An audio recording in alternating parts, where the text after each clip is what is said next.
Hey everyone, welcome to art class. We're back in the backlit room, but today is Thursday, and if you remember, Thursday the 23rd was very overcast today. It's been really rainy. Or there it's nice, there it's not. It's really weird. But it's been cold and rainy and drizzly for the past few days, so hopefully you can see me just fine, is my point. That works a little bit better. So today I thought that instead of me giving a whole spiel, a lesson, I would just present some things to you guys that I found extra special that we did in class. So this is stuff from the students that they've been doing at the same time that you guys have, basically. Most of the stuff is stuff you have learned already. Some of it's not, and some of it is just weird random stuff that they've put together.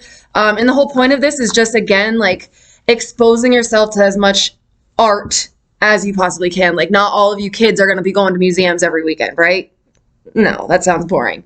It's not for me, but I can understand how it would be. So to be able to open yourself up to seeing actual art and seeing what other people are doing, you'll see a shape and it might stick in your head and it might come out the other end in a weird contorted version of that. So it's just allowing for more inspiration to enter your dimension. Okay, so with that being said, I'm going to show you first. It's definitely something that we haven't done, but I don't feel like I was going to do this in an entire class, but I feel like doing that would be kind of a waste of time. I'd rather just show you the end results and the process, you know what I mean? So what we did last week was we started collecting. Well, I have been not collecting myself. There's this place called the Art Resource Center where I got a bunch of this stuff, but it's basically just trash.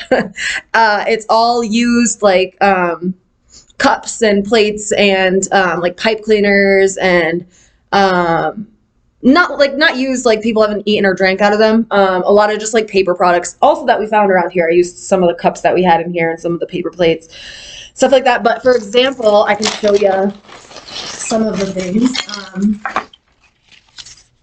So we just pour up some bits of paper that people could potentially use in some way.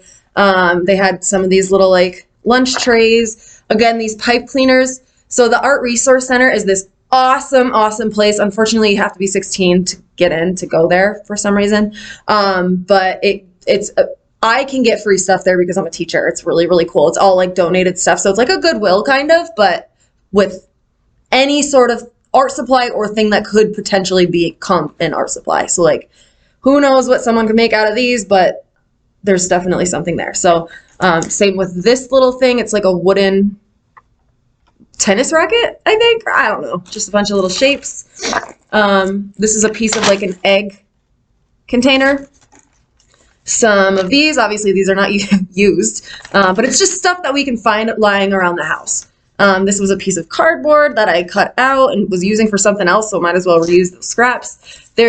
Someone ripped this one, but it's a packing peanut, you know what I mean? If you get a package and it has those little styrofoam things in it, they're called packing peanuts. Let's see what else. Again, this is not mine. There's a bead in there. It's not a pill. I got these at the Art Resource Center. They just have buckets and buckets full of canisters and containers and stuff like that. Think about all the cool stuff you could do with this. It could be a tree. You could build an entire house. Possibilities are endless. See, more paper. Oh, more pipe cleaners. Another one of those plastic things. Looks like she started to do something with this one. We're not. Oh, I do remember. I was it looks I don't know if you guys have ever seen those things where you hold it like this, you're walking the dog, but there's nothing attached to it, and you're no, it's just my invisible dog. You probably haven't. It's probably an old school thing. This is a cap to I don't know, spray paint or a shaving cream or something like that. See, these are the packing peanuts I was talking about. Packaging peanuts. I even put a pine cone in some of them, stuff like that. So you get the idea. And then again, there's more of these just random shapes that were just being gotten rid of that I just grabbed for you guys to play with. So you get the idea. This is kind of what the idea was. Also, the reason we're doing this is because I was talking about how during COVID, I got so creative, you guys, because we were stuck in the house and it's not like I could just go run to Michael's and get my favorite art supplies. You know what I mean? Like we had to get really creative of what it was that we were going to do art with, you know? So I would find like old necklaces lying around and like unchain them and chain them into other things and like not even know their jewelry, but like masks and stuff. And, just getting really creative with the stuff that you find around your house. And there's nothing wrong with that. In fact, it's a great thing because it turns your creative juices on all the time. And something that I always like to say is creativity is the one thing that you can like exert a lot and it only grows more. Like if you were to, or you use a lot of it and it just keeps growing. So like if you were to use a lot of like a carton of milk, you'd be drinking a lot of milk and it would eventually run out. It's the opposite thing with creativity. Like the more that you use it, the more that it develops behind it. So it's really cool. So anyways, that was the idea. So I'm going to show you some of the things that were cool. Let's see this one. This first one is awesome. It's like a fishing boat. So you can see this person had a cup. They had one of those plate thingies. They had some pipe cleaners and they used the paper as their flag. They used the pipe cleaners as people too. You can see the little guy like steering the boat and then this guy's fishing. They used the pipe, the whatever thing. And then there's a fish. That was probably like one of the random shapes. And then, oh yeah, this guy had a cork in it. I'm not sure exactly what that is, but today is day 2 of this. So we're going to be like painting them. So like covering up the tape, you know, making them actually decorated. But I did want to show you guys like the progress. And the goal was to try and utilize every single thing that was in the bag. So I think this person did a really good job because like I would have no idea what to do with that. And like they made it into a fishing pole. It's really cool. I like it a lot. This person had... This is what it looks like in the state that it's in. Looks like they had some of those random shapes as well. This is a packing peanut that they kind of like smushed down. They had this little cup thing, which it looks like this. It looked like this. And then it looks like they actually took their paper bag and wrapped it around it to give it a little extra. They must have had some black paper in there as well. And it looks like they had a cork too. And yeah, I'm curious to see what else they're going to do, but it kind of reminds me of like a snowman or something. Super cute. I'm not sure if this was the same person or someone like sitting next to them that got inspired. No, it wasn't. These are 2 different people. I see it right now. This is a cup underneath. Must have had a napkin in her bag. I'm not sure. Packing peanuts, which it looks like she stuck on. She just taped it on. Wow, that's interesting. She made a hat out of that paper again. And I think it's a reindeer. I think those are antlers. That would be my guess. So. Or like it could be anything. It could be a dog or giraffe. Who knows? But super cute. This person made a purse. I remember this happening, and I'm like, "You go, girl!" And so hopefully they deck it out today and put some designs on this and really like cover the whole thing up. But I thought it was creative use of the pipe cleaner, and they have a Pringles can here. This person did a whole bunch of stuff. Looks like there's just a lot of other stuff that they're going to be working on. But one of the things that I liked the best was that she turned this bag into a puppet. And I told her this was her assignment today, that she was going to like decorate it more. And you can see its little teeth. Super cute. Moving on from that project. This was a recent one too. This was a Valentine's Day card that someone made, which is like a pop-up. And I like this one because it's a great example of like, she didn't just stop at one thing. Like she could have just stopped with this heart and like wrote words on it, but she put another heart on top of it to make like a layer. Plus she made it pop out so you can see the difference, you know, between the layers. And then she even went as far as cutting out, you can't really see it, but behind this, she had actually cut this part out. You see that? And then I don't know how she got this shape too. That doesn't make any sense to me, but well, whatever. It echoes it. It's so cool. It's another layer. She cut out the center of this one so you can see the pink behind it. And then there's this heart with, again, poppy outy stuff. And then she even gave it a crown. It's a lot of levels. And I think she could still do more. I can see wings on this for some reason. Like, I don't know. That's what I see. Pretty cool, though.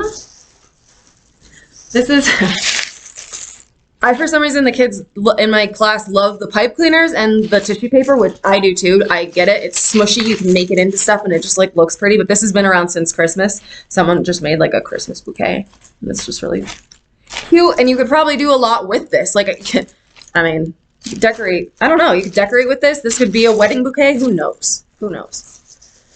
These are some of the Zentangles that we did. So those are the pen drawings that go in patterns. Here, I'll show you. This is exactly what we did in class. Remember these? You draw the dot in each corner, and then you draw the circles around it, and it comes out a weird pattern, and then you draw the negative space, and then you draw the swirly lines, make them bigger, bigger, bigger. So it's just making patterns, and this person made, I'm trying to find what exactly they were thinking about with the pattern. I think this one was the one where you like turn the page and connect the line, and then they must have just added on top of it, but still, just, they're pretty. This is another one, somebody made their own patterns, which is cool. Like, always cool. I think making a bunch of circles like that and then decorating each of them differently. I actually did that in my the other class that I teach just recently, and it looks like striking. Like, I don't know, circles are cool. I don't know, but you got some like amoeba people, some checkers, some polka dot, different size polka dots, some who knows what that is. Oh, it's like 3 circles. It's like circle, circle, circle. I'm not sure what that is, but must have made sense to them. So these were just some ideas, some sketches for, you know, rough drafts for like to actually put on canvas and stuff. This is just, a lot of the kids have been getting into like comics lately, so I just wanted to put that out there as a definite possibility for anyone. That's definitely a niche in the creative world. You can become a very successful artist by being a comic strip illustrator. So this one says, meow, that means I'm hungry. And then I don't get it. And then she goes into kitty space. I don't know. It's a work in progress, but very cute. All right. Okay, this is just one that when we were talking about portraits and like proportions and stuff, I think is when this one came about. The features are a little bit hard to see. It's definitely not ready to be hung. I wouldn't say this is like ready for a gallery, but she's on the right track. I think her proportions are really good. I think even the like expression on her face is just, you can tell what she's doing. It doesn't look like awkward at all. She just did a really good job. You can see the eyes are like halfway down. This is the circle. It's like halfway, right? Etc. Etc. You know. So good job, and also some really cool blending in the back. And she also utilized some glitter, so doing a little multimedia there. But yeah, I do really like this blending that she did. Kind of like how we were working on gradients. I think actually I do remember doing this background with her, and just kind of slowly blending the colors together. This is obviously a rough one. Right there is where you kind of see the difference, but it works. Looks good. Looks good. If you can remember way back to when we were talking about first, like just the color wheel, and we were talking about primary colors, secondary colors, complementary colors. We were doing a lot of like do a project, create a picture, create a piece using complementary colors. And this person, it looks like Christmas, but it really wasn't supposed to be. But they did, they used red and green as their colors. And I said, you know, you can use whatever medium you want. So it looks like they use paint, they use glitter, and they use pipe cleaners on canvas. And this is one of the things that we haven't done online yet, but it's really fun and it's really easy. So maybe we will do a class on it, but it's where you like splatter the paint on this side of it and then you fold it in half and it makes a complete mirror image. And they're really just like clean looking because they're perfect, right? Like you don't have to splash perfect paint, you know, but when you close it, it does a perfect mirror image. So everything is completely the same on both sides for the most part. So that was complementary color study. I guess this one would be too. I wonder if that's what that was for actually. Okay, this is Jaden. We were just talking about what's it called? Organic shapes and stuff. And so she was just playing around with organic shapes. This artist is really good with shapes. I really like her work. She does it all day. She has a sketchbook with her and she's constantly doodling. So like this is just on a simple piece of paper, but they're already like, that could be really cool on canvas. Here's another one that I love that she did. Goes this way. So cool. Like, it just looks so cool, and it's super simple. I really love too the way there are some like scribbles, and like how she does this a lot too, like all of the colors that she uses, she'll put a little swatch of like in the corner or something, and it's just great. Like, the balance is great because there's stuff there and there. This makes it really heavy down here. There's not a complete clear focal point. I would say maybe even like right here though, but just really like it. And I think this is gel pens. If you can tell, they're like metallic gel pens. I just think it's really good. And then I actually did this background. I would probably frame this, but didn't have a frame, so I makeshifted one just by putting some black paper on the back, which you'd be surprised how much that takes it up a notch. Pretty cool. This one's really cute. We had been doing this thing where I would draw a circle and you just like fill it in with whatever you see. So like some people were doing like basketballs or like Rudolph's nose or something, or like a snowman or whatever. And this person did. These are all faces. I was trying to encourage people to actually do different things, like not just faces, which these are all just faces, but that's still really, really cute. It doesn't even matter. You know what I mean? Because the art that it results in is awesome. So just some cute little cartoons. This is another one of the press it together and open it. I just really love this one. Color choices were on a point. She didn't overlap too much to create too much mud. It gets a little bit muddy-ish right here, but it's good. It like looks like green, and it gives it a good outline. So color choices were good. They didn't like layer these two colors on top of each other, which if they did, it would have been just purple, so that'd be fine. But did a good job of spreading things out and not making it too muddy. So can't tell which. I like it this way better, I think, personally. But this is another Zentangle. I love this one. He did Zentangles. You can tell like pattern there, pattern there, pattern there, pattern there, there. But he made all of those into a shape, and it's just like so kooky and like. It's such a good expression. I love it. And it says, "Hello, little one." So creepy. Creepy cute is just my fave. This person is just working on a series right now. That's why I wanted to show you guys this. I'm not sure where it came from. I don't remember, but she did an avocado, and it's like cute, right? Super, super cute. It has a little expression, but then she did this one also. Or vice versa, I can't remember which one came first, but a carrot too. And it says Mrs. Carrot. And so they're super simple, but when you put them together, and I'm pretty sure I am encouraging her to do more. Like she said, she wants to do like a tomato and a pear, stuff like that. So just like having a whole series, like this would make a great show. Like imagine going to even just like a coffee shop. You know how sometimes coffee shops or restaurants will put people's art up? If you had an entire wall with like an entire whole bunch of these, it would be so entertaining. It'd be like, oh, there's a carrot one. Oh, and then people can choose like, oh, my favorite fruit is strawberry, and so I get the strawberry one, or like it's just niche. And I'm just telling you this because business practices for art. It's something to also consider, and not even that you need to consider it when you're doing your artwork, but to understand why some things sell. This I can see walking in and being like, my mom's obsessed with pineapples. So I can see seeing a pineapple up there and being like, oh my God, it's local art. I am getting that for her. You know what I mean? So super cute. I'm not sure what this one was. I want to say this was actually also started with the complementary color thing, because I think they started with the blue and orange. But again, that's just like a prompt, because then from there they did all these other colors. That looks like a little teddy bear or like a Pomeranian to me. Like this is its head and those are its feet, and it's like wearing a tie or something. An eye nose. Doesn't that look like a little Pomer? I don't think they meant to do that, but yeah, they made a cool shape. Did use some glitter in there. And some stickers. So just definitely different mediums, different textures, that kind of thing. I just really like this one. It's just pretty. Like that would look good in a house. A big, huge one would look good in a house, I think. Not that one would not.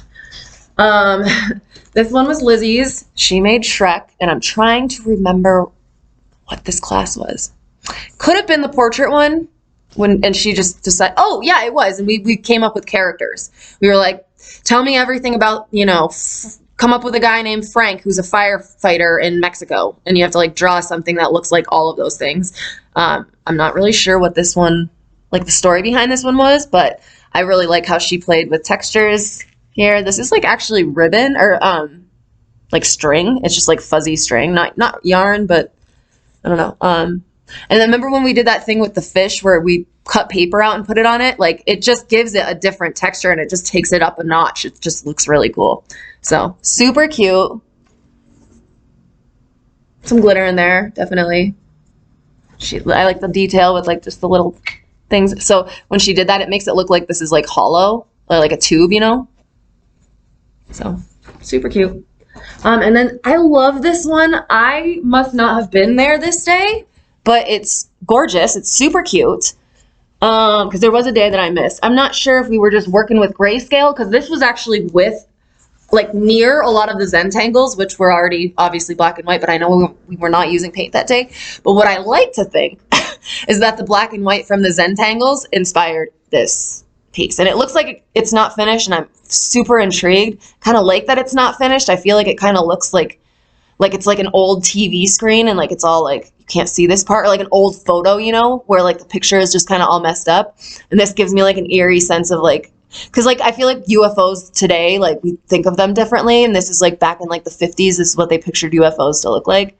And then so it's like an old photo. I'm not sure what this is, but they're really cute shapes. Definitely could have been Zentangle inspired, because they're circles with different size circles inside of them. I really like it. I'm not sure who did this one. It says a name, but I can't read it, so yeah. Any others? There's tons here. We also cleaned out a whole bunch, so there were a lot more here. But anyways, these are just some that I thought I would show you guys just to get your noodles cooking, maybe. Yeah. I would really love to see some of your guys' stuff someday. What would be really cool is if we could just do like a live one or something, or if you could make me a video. I don't know. I would love to see your guys' work. So maybe I can someday. I hope. Yeah. So that was pretty easy. I hope you guys are having a good day, and I will see you next time. Poodles.